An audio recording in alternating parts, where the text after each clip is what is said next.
All right, let's tune in to old Rekieta here and get on with this.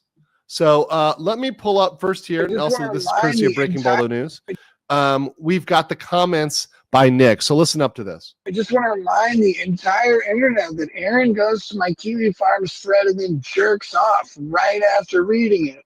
That's yes, right. that's Nick. Aaron goes and he reads my Kiwi Farms thread over and over and over, page after page after page. When he finally reaches the end, he immediately switches and starts jerking off furiously. And yes, I can prove it, and that's even worse. Crazy.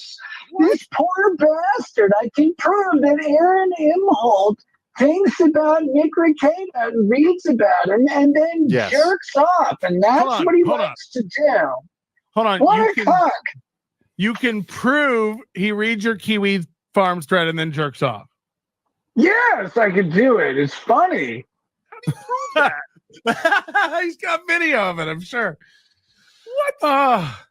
What a retard. Why would you want to read about me and then jerk off? Just come over and stare at me and jerk off. I'm pretty. I'll let you do it. I don't. Okay, so yeah, in case you can't tell, Nick is clearly intoxicated there. Clearly. And he actually repeated this information in a written format here on Twitter and kind of exposed that he leaked this stuff. So he leaked this information. So all this kind of roots back to him leaking this information, that he accessed Aaron's search history and took a screenshot. Well, we found out from Zecchino Casino, which I'll play right here, a little clip of this. This was clipped there. This is where I got this clip.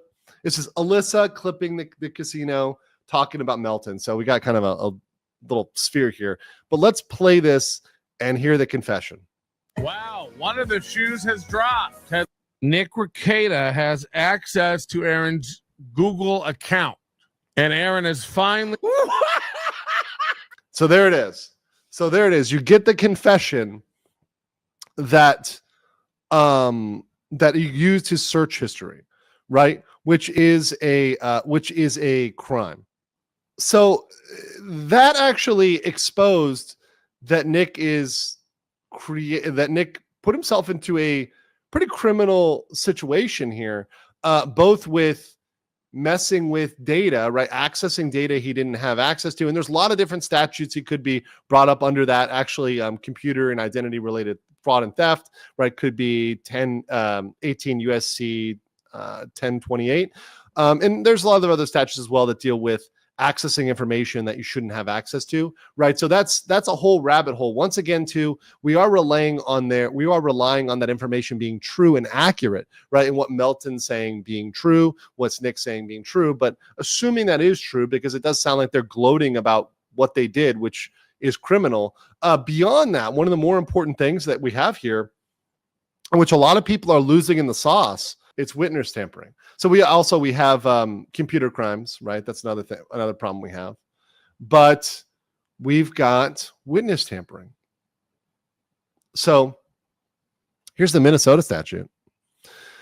So whenever you do any of the following, you're guilty of tampering with a witness in the first degree.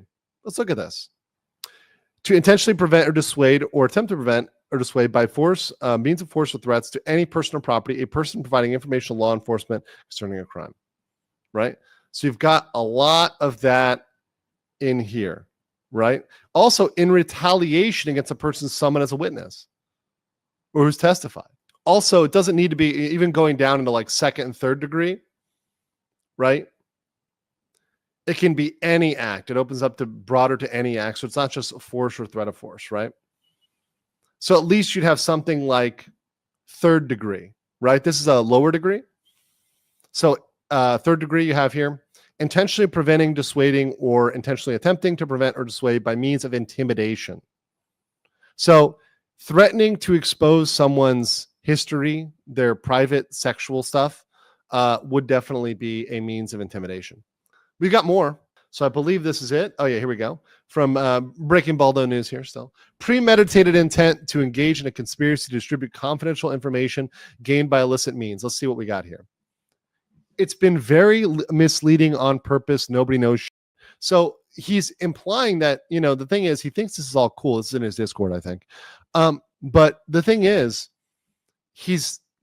by stating this, he's showing that he has knowledge of it. And he said, oh, I know, I've seen it, I have the information.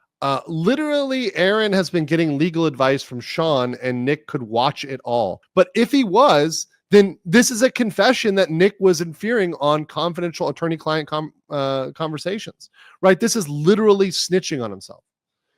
And then Nick would send me Aaron panic searching to see if he was defaming me. That's not panic searching. I mean, you should be educated on that, right? Aaron searching, can I be sued for defamation without being served a cease and desist? I literally have the proposal he emailed the station. You know how no. You know how no now? You know how now? Yeah, because Nick gave it to him. So once again, just proving all of this over and over and over again. Now, Nick claims now that it didn't do it. Nick explicitly said apparently that he didn't do anything. He didn't tell him to do anything. But once again, I'm not believing a word out of Nick's mouth, because obviously Nick is not going to admit to a crime 100%. He'll do it inadvertently, but he's not going to openly say, yeah, I committed X crime. Right? So what we ultimately need, we do need the proof. We do need the evidence from the computer, right? We ultimately need to see the computer, see how it was accessed.